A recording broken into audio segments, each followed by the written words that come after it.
దగ్గరలో ఉన్న శివాలయానికి వెళ్ళి నేను చెప్పిన మంత్రాన్ని ఖచ్చితంగా వినండి. వీలైతే నేర్చుకుని ఆ రోజు మీ దగ్గరలో ఉన్న శివాలయంలో కానీ మీ ఇంట్లో కానీ ఆ మంత్రాన్ని చదవండి. ఖచ్చితంగా మీకు శివునికి రుద్రాభిషేకం చేసిన ఫలితం అనేది మీకు వస్తుంది. మంత్రం చెప్తున్నా శ్రద్ధగా వినండి.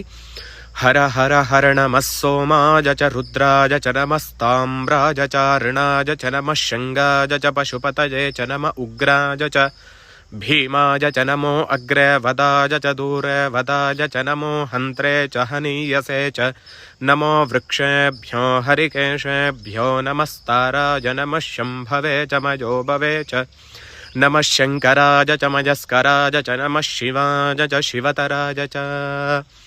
ఈ మంత్రాన్ని ఖచ్చితంగా ప్రతి ఒక్కరూ కూడా వినండి. వీలైతే నేర్చుకొని చదవండి. శివానుగ్రహమస్తు.